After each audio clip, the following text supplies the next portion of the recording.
बिस्मिल्लाहिर्रहमानिर्रहीम। सामीन व नाजरीन अस्सलाम वालेकुम। आपको अपने चैनल उर्दू अदब के ख़जाने पर खुश आमदीद कहते हैं। दोस्तों, आपने अक्सर ये सुन रखा होगा कि अल्लाह अपने बंदे से 70 माओं से भी ज़्यादा प्यार करता है। आज की वीडियो में हम आपको ये साबित करेंगे कि बेशक अल्लाह अपने बंदे से 70 माओं से ज़्यादा कैसे प्यार करता है। लेकिन वीडियो में आगे बढ़ने से पहले मेरी आपसे गुजारिश है कि हमारे चैनल को सब्सक्राइब करें, इसे लाइक करें और बेल आइकॉन का बटन भी ज़रूर प्रेस कर दें। दोस्तों, अल्लाह और इंसान का तल्लुक़ तो आसमानों में आलमे रवा में ही शुरू हो जाता है, लेकिन दुनिया में अल्लाह और बंदे का तल्लुक़ माँ के पेट से शुरू हो जाता है, जहाँ पर अल्लाह अपने बंदे को खुराक से लेकर सूरत तक और हर वो चीज़ अता करता है जिसकी उसके बंदे को ज़रूरत है, और 9 माह तक माँ के पेट में पाल पोस कर उसे दुनिया में भेजता है। और फिर उस बंदे की हदायत के लिए अल्लाह ने तकरीबन 1,24,000 पैगंबरों को दुनिया में उतारा। हम अगर कुरान का मुताला करें तो हमें कुरान में चंद ही पैगंबरों का ज़िक्र मिलता है। उन्हीं में से हज़रत इब्राहीम अलैहिस्सलाम को खलीलुल्लाह का लक़ब अता किया गया है, यानी अल्लाह के दोस्त। और बेशक हज़रत इब्राहीम अलैहिस्सलाम ने अल्लाह का दोस्त होने में किसी शक की गुंजाइश भी नहीं छोड़ी। हज़रत इब्राहीम अलैहिस्सलाम का ये मामूल था कि आपने सारी ज़िंदगी कभी अकेले खाना नहीं खाया, हमेशा किसी मेहमान को साथ बिठाकर या किसी इंसान को अपने साथ बिठाकर खाना खाते थे। एक मर्तबा जब खाना आया तो आपको कोई मेहमान या कोई इंसान ना मिल सका। आप खाना छोड़कर किसी आदमी की तलाश में निकल खड़े हुए। काफ़ी देर ढूंढने के बाद आपको एक पहाड़ी पर एक बूढ़ा चरवाहा मिला। आपने जाकर उससे दरख्वास्त की कि मेरे साथ चलें और मेरे साथ मेरे दस्तरखान पर खाना खाएं। लिहाजा वो बूढ़ा रज़ामंद हो गया और इब्राहीम अलैहिस्सलाम के साथ आकर दस्तरखान पर खाना खाने के लिए बैठ गया। खाना खाने से पहले इब्राहीम अलैहिस्सलाम ने उस बूढ़े से कहा कि पहले दुआ करते हैं, उस रब का शुक्र अदा करते हैं जिसने हमें ये खाना दिया है। तो उस बूढ़े ने कहा, मैं तो तुम्हारे रब को नहीं मानता, लिहाजा मैं उसका शुक्रिया कैसे अदा करूं। ये सुनकर इब्राहीम अलैहिस्सलाम को गुस्सा आ गया।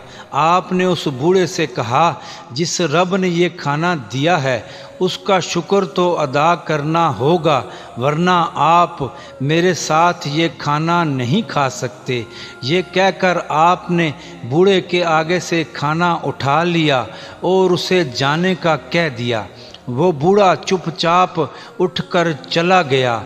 थोड़ी देर गुजरी थी कि हज़रत जब्राईल अलैहिस्सलाम अल्लाह का पैगाम लेकर इब्राहीम अलैहिस्सलाम की खिदमत में हाज़िर हो गए और सुबहान अल्लाह, अल्लाह की तरफ से पैगाम लाए। हज़रत जब्राईल अलैहिस्सलाम ने हज़रत इब्राहीम अलैहिस्सलाम को अल्लाह का पैगाम दिया कि ए खलील, आपने मेरे बंदे को नाराज़ करके क्यों भेज दिया। इब्राहीम अलैहिस्सलाम ने अर्ज़ की, ए परवरदिगार, वो आपको मानता नहीं, लिहाजा मैं उसको खाना कैसे देता। तो अल्लाह ने अर्ज़ की, ए इब्राहीम, तुम देखो उस बंदे की उम्र कितनी है, 80 साल। 80 साल तक ये बंदा मुझे मानता भी नहीं था और मुझे जानता भी नहीं था।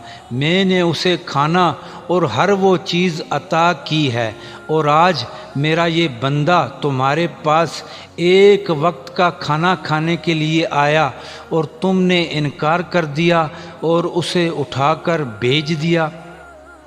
ये सुनना था कि इब्राहीम अलैहिस्सलाम खौफ से कांपना शुरू हो गए और आप उठकर फिर से दोबारा भाग खड़े हुए और उस बुज़ुर्ग को जाकर मुखातिब हुए اور منت سجامت شروع کر دی کہ مہربانی کر کے دوبارہ میرے ساتھ چلیں اور کھانا کھائیں۔ وہ بوڑھا حیران ہوا اور اس نے حیران ہو کر پوچھا، ابھی تھوڑی دیر پہلے ہی تم نے مجھے اپنے دسترخوان سے اٹھا کر بھیج دیا تھا اور ابھی دوبارہ سے منتیں کر رہے ہو، ایسا کیوں ہے؟ تو ابراہیم علیہ السلام نے روتے ہوئے اس بزرگ سے کہا کہ پہلے کھانا اور دعوت میری طرف سے تھی، لہٰذا اب کھانا اور دعوت پروردگار عالم کی طرف سے ہے۔ تو اس بوڑھے نے ابراہیم علیہ السلام سے پوچھا، کیا بولتے ہو؟ کیا تمہارا پروردگار ایسا ہے؟ اس نے میری طرف دعوت بھیجی ہے۔ تو ابراہیم علیہ السلام نے کہا، بے شک ہمارا پروردگار ایسا ہی ہے، وہ تمام جہانوں کے پالنے والا ہے اور اسی نے آپ کی طرف دعوت بھیجی ہے۔ سبحان اللہ۔ ناظرین اکرام، آپ نے یہ واقعات سنا ہے اور آپ نے دیکھا ہے کہ اللہ اپنے بندے سے کتنا پیار کرتا ہے کہ اس نے ایک غیر مسلم بزرگ کی خاطر اپنے سب سے پیارے حبیب اور خلیل، جسے وہ اپنا دوست کہتا ہے، اس کو بھی اللہ نے ناراض ہو کر کہا کہ تم نے میرے بندے کو کھانا کھائے بغیر کیوں رخصت کر دیا؟ بندہ اللہ کا ہمیشہ محتاج ہے اور انسان کبھی یہ سمجھ نہیں سکتا کہ اللہ کی اس پر کتنی مہربانیاں اور کتنا کرم ہے۔ ہم ساری زندگی اس اللہ کی نعمتیں حاصل کرتے ہیں لیکن پھر بھی اس کا شکر ادا نہیں کرتے۔ ہمارا کچھ بھی نہیں ہے، سب کچھ اللہ کا ہے۔ ہمیں اس پروردگار عالم کا ہمیشہ شکر ادا کرنا چاہیے۔ بے شک وہ اپنے بندے سے 70 ماؤں سے بھی زیادہ پیار کرتا ہے۔ ناظرین کرام، اللہ آپ کا حامی و ناصر ہو۔ خدا حافظ۔